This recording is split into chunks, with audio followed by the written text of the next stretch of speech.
आप सभी का बहुत-बहुत स्वागत है। आज हम आपके लिए जयसीकृत पद्मावत के मानसरोवर खंड के एक और पद्यांश की व्याख्या लेकर आए हैं और इस पद्यांश में पद्मावती और उसकी सखियां मानसरोवर के किनारे जाकर के तरह-तरह के खेल करती हैं, क्रीड़ाएं करती हैं और इस पद्यांश में जायसी ने लौकिक चित्रण के माध्यम से पारलौकिक जीवन की ओर भी संकेत किया है।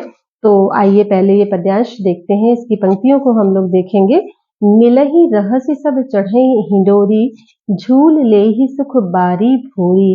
झूल लेहु नैयर जब ताई, फिर नहीं झूलन देहि साई। पुन सासुर ले राखी है तहाँ, नैयर चाह न पाऊब जहाँ। कितियह धूप कहाँ ये छाहा, रहब सखी बिनु मंदिर माहा। गुण पूछई और लायहि दोखू, कौन उतर पाऊब तह मुखू। सासु ननद के भौह सिकोरे, रहब सकोच दुबो कर जोरे। कितिह रहसि जो आऊब करना, ससुरई अंत जन्म दुख भरना। और अंतिम दो पंक्तियां दोहा है। कहते हैं इसमें जायसी कि कित नैयर पुनि आऊब, कित ससुरे ये खेल। आप कह होई है, परब पंख जस डेल। तो इन पंक्तियों में पद्मावती और उसकी सखियां क्रीड़ाएं कर रही हैं, झूले पर झूल रही हैं। जायसी कहते हैं कि मिलहि रहसि सब चढ़ी हिंडोरी, यानी पद्मावती के साथ उनकी सभी सखियां हिंडोले पर चढ़ जाती हैं, यानी झूला झूलने लगती हैं। और झूल लेहि सुख भारी भोरी, यानी वे सभी बारी भोरी यानी भोली भाली बालाएं, भोली भाली युवतियां झूलने का सुख लेने लगती हैं। तो इस तरह से पद्मावती और उसकी सभी सखियां हिंडोले पे चढ़ जाती हैं और फिर जो है सब मिल करके वे भोली भाली बालाएं झूलने का आनंद लेने लगती हैं। अभिप्राय ये है कि वो सब जीवन का आनंद लेने लगती हैं। झूल लेहु नैयर जब ताई, फिर नहीं झूलन देहिए साही। फिर वे सखियां आपस में कहती हैं एक दूसरे से कि झूल लेहु नैयर जब ताही, यानी कह रही हैं कि जब तक हम नैहर में हैं, यानी जब तक अपने माता पिता के घर में हैं, जब तक अपने मायके में हैं, तब तक हम झूल लें, अर्थात तब तक हम आनंद मना लें। क्योंकि अपने माता पिता के घर में हैं तो हमारी जो इच्छा है उसे हम पूरा कर लें और जो है झूले पे झूल करके आनंदित हो लें, खुशी मना लें। क्योंकि फिर नहीं झूलन देहिए साई, क्योंकि फिर क्या होगा कि झूलन नहीं देहिए साई, क्योंकि जब हमारा विवाह हो जाएगा और हम अपनी ससुराल चले जाएंगे तो फिर हमें हमारे ससुराल वाले, हमारे पति जो है हमें झूलने नहीं देंगे। तो इसलिए अभी हम अपने मायके में हैं, जब तक हम अपने मायके में हैं तब तक हम झूल लें, आनंदित हो लें, खुशियां मना लें। और जब हम विवाह करके ससुराल चले जाएंगे तो हमारे पति हमें झूलने नहीं देंगे, आनंद नहीं लेने देंगे। तो इसमें सांकेतिक रूप से जायसी कहते हैं कि जब तक जीवात्मा इस लोक में है तो लौकिक जगत या भौतिक जगत का सुख प्राप्त कर लेती है और उसके बाद परमात्मा रूपी पति भौतिक जगत का आनंद नहीं लेने देता है या भौतिक जगत का आनंद प्राप्त नहीं कर सकती है जीवात्मा। तो पुनि सासुर ले राखे तहा, नैयर चाह न पाऊब जहाँ।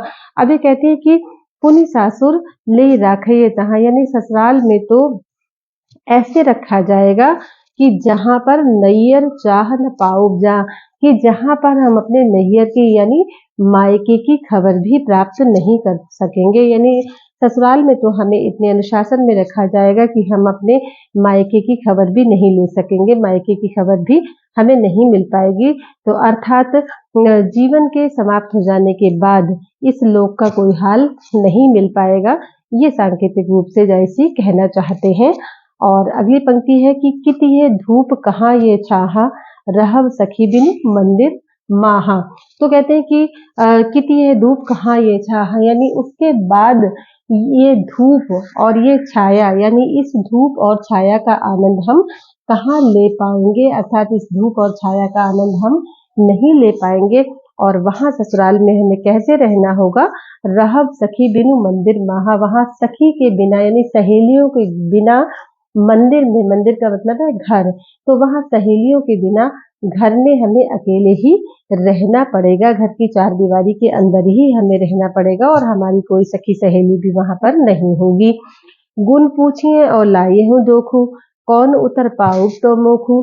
और वहां पे लोग क्या करेंगे कि गुण पूछिए और लाए दोखू, यानी वहां लोग ससुराल में हमारे गुणों के संबंध में पूछेंगे। गुण पूछिए यानी गुणों के संबंध में पूछेंगे और बात बात में दोष लगाएंगे। लाइए दोखू, दोखू मतलब दोष, बात बात में दोष लगाएंगे। तो ऐसी स्थिति में कौन उतर पाऊ तह मोखू, ऐसी स्थिति में उनके व्यंग वाणों से, उनके तानों से हम किस प्रकार मुक्ति प्राप्त कर पाएंगे। कहने का मतलब है कि जब जीवात्मा परलोक में जाएगी तो उसने इस संसार में रह करके कौन कौन से पुण्य कर्म किए, कौन कौन से अच्छे काम किए हैं, इसका लेखा जोखा होगा और उसी के अनुसार उसको सुख दुख की प्राप्ति होगी। तो वही वो कहती हैं कि ऐसी स्थिति में उनके व्यंग्यवाणों से, उनकी तानों से हम किस प्रकार मुक्ति पा सकते हैं।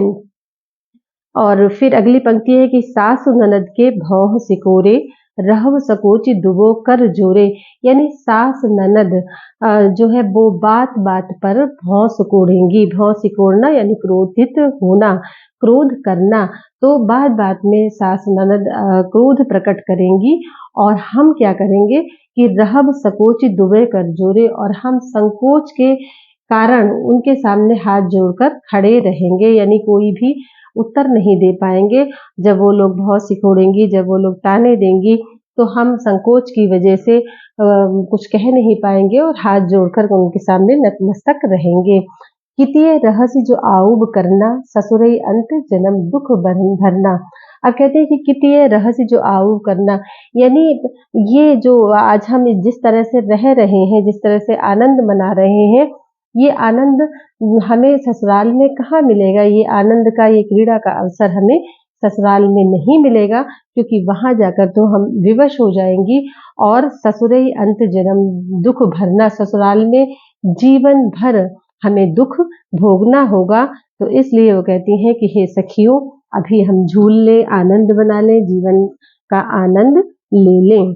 और दोहे का अर्थ है कित नैयर पुनि आऊ, कित ससुरे यह खेल, आप कह हुई है परव पंखी जस देल।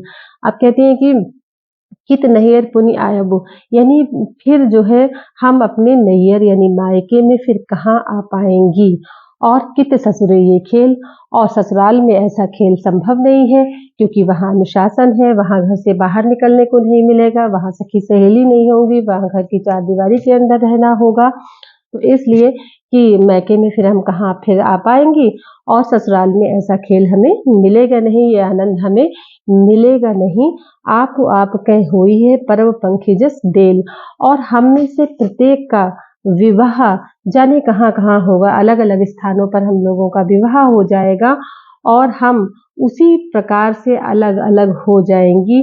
किसी का विवाह कहीं होगा, किसी का विवाह कहीं होगा, तो हम लोग उसी प्रकार से अलग अलग हो जाएंगे। जैसे कि परब पंखी जस डेल, जैसे कि पंखी यानी पक्षियों के समूह में अगर डेल पड़ जाए, यानी ढेला, बहुत सारे पक्षी बैठे हुए हैं और उन पक्षियों के बीच में अगर एक ढेला फेंक दिया जाए तो वो सारे पक्षी अलग अलग दिशाओं में उड़ जाते हैं। उसी तरह से वो कहती हैं कि हम लोगों का विवाह भी अलग अलग स्थानों पर हो जाएगा और हम वैसे ही अलग अलग स्थानों पे चले जाएंगे। जैसे पक्षियों के समूह में अगर कोई ढेला फेंक दिया जाए तो सारे पक्षी अलग अलग दिशाओं में उड़ जाते हैं, उसी तरह से हम भी बिछड़ जाएंगे और फिर कैसे एक जगह एकत्र हो पाएंगे। इस पद्यांश में लौकिक वर्णन में आध्यात्मिक जीवन का संकेत है और समासोक्ति अलंकार है, अनुप्रास है। परव पंखी जिस डेल में उपमा अलंकार है और छंद दोहा और चौपाई है, भाषा अवधि है, शब्द शक्ति लक्षणा है।